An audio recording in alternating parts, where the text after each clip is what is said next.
Fan అడుగుదాం. అసలు ఆయన ఏమంటారు, ఆయన పాయింట్ ఆఫ్ వ్యూ. శర్మ గారు చెప్పండి.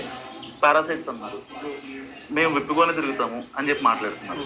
కేవలం ఇన్స్టా కావచ్చు, ట్విట్టర్ కావచ్చు, అవి వాటి వరకు పరిమితం చేసి నేను రెస్పాండ్ అవుతున్నా, చెప్పాల్సింది చెప్తున్నా అంటే ఈ ఇష్యూ ఆగుద్ది అంటారా?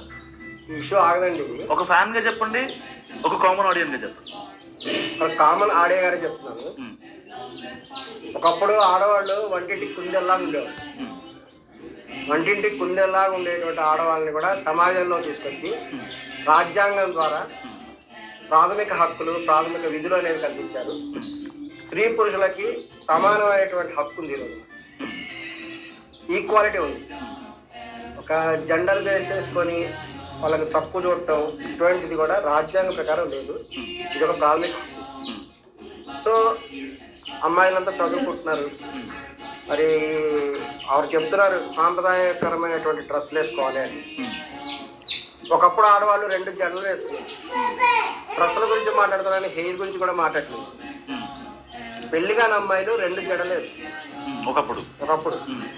అవి సింబల్ అన్నమాట. 2 జడలు వేసుకుంటే అమ్మాయికి పెళ్లి కాలేదు. ఒక జడ వేసుకుంటే వివాహిత. అలాగే ఈ రోజుల్లో కుంకుమ పెట్టున్నారు. అది ఓకే. హెయిర్ని బట్టి కూడా చెప్తారు. తర్వాత ఆ యొక్క హెయిర్ని రౌండ్గా చుట్టి తలలో పెట్టుకుంటే ఆమె చిల్డ్రన్ కూడా ఉన్నారు. ఆమెకి వివాహిత విత్ చిల్డ్రన్. ఈ విధమైనటువంటిది. అలాగే మగవాళ్ళకు కూడా కండువా ఒక సైడ్ వేసుకుంటే ఒక రకం, ఇంకో సైడ్ ఇన్ని రకాలు ఉన్నాయి. ఇది ఈ ఎడ్యుకేషన్ సిస్టమ్ వచ్చింది, కాన్వెంట్ సిస్టమ్. మీరు అడిగే క్వశ్చన్ కరెక్ట్ అడగట్లేదు. అనసూయ మొత్తం ఇప్పుకొని చూపిస్తుంది కదా సగసనం ఏ జాతికి చెందిందని అడగండి. మీరు అంత ఆయన ఎక్స్పీని మొత్తం ఎంత బాగా వింటున్నారండి. ఆయనకంత పురోహితం గురించి అంత క్లియర్ గా తెలుసు కదా. మీరు అడిగిందని చెప్పమనండి. సార్ నేను అడుగుతున్నాను, అనసూయ ఏ జాతికి చెందిన వ్యక్తి? పెళ్లి అయ్యిందా, పెళ్లి కాలేదా? పెళ్లి అయిందా, పెళ్లి కాలేదా?